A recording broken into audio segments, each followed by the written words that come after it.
Жалал-Абад шаарында жайгашкан Токтомаматов Кан Төрө Шарипович атындагы университетинин педагогика жана окутуунун усулу кафедрасы. Добрый день, уважаемые студенты! Сегодня вы прослушаете лекцию на тему «История образования Кыргызстана». План лекции. Первое. Образование кыргызов в период с 7 по начало XIX веков. Второй. Образование в период присоединения кыргызов к Российской империи. Третье. Образование в годы советской власти. Четвертое. Современное образование. Сегодня мы с вами более подробно остановимся на втором пункте лекции «Образование в период присоединения кыргызов к Российской империи». После вхождения Кыргызстана в состав Российской империи во второй половине XIX века колониальная администрация обращает внимание на создание образовательных учреждений. С другой стороны, в общеобразовательных учреждениях существенно нуждалось и русское население края. Начиная с 70-х годов XIX века для детей русскоязычного населения открываются партикулярные, то есть гражданские, и церковные начальные школы. Первая приходская начальная школа была открыта в городе Токмаке 9 февраля 1870 года. Согласно сведениям о Токмакской школе за 1874 год, школа была правительственной, а обучение было бесплатным. Дом для помещения школы нанимался, то есть арендовался. Школа была одноклассной, рассчитанной на два отделения – младшее и старшее. На младшем отделении обучалось 24 ученика, на старшем – 13 учеников. Учениками могли быть только мальчики. Детей обучал один учитель. Уроки начинались с 8 часов утра и продолжались до часу дня. Число уроков в неделю распределялось следующим образом.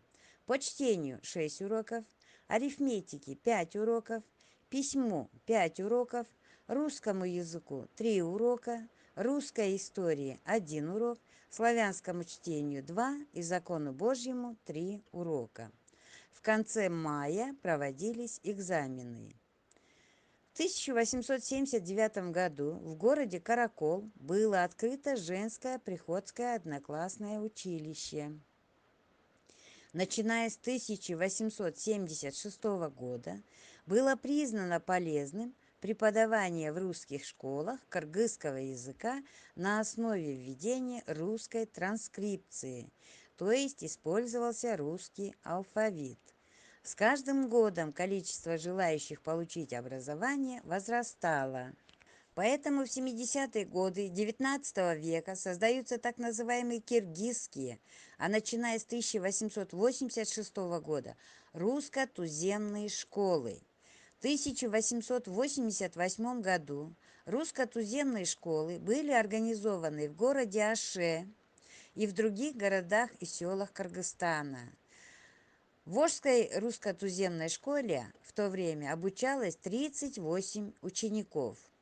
К 1917 году на территории современного Кыргызстана действовали 17 русско-туземных школ и 2 интерната, в которых обучалось около 800 человек.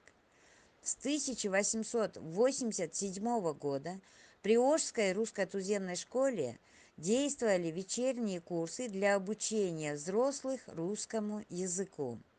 Начиная с 1905 года при русско-туземных школах открываются интернаты. Начиная со второй половины XIX века в крае появились новометодные школы.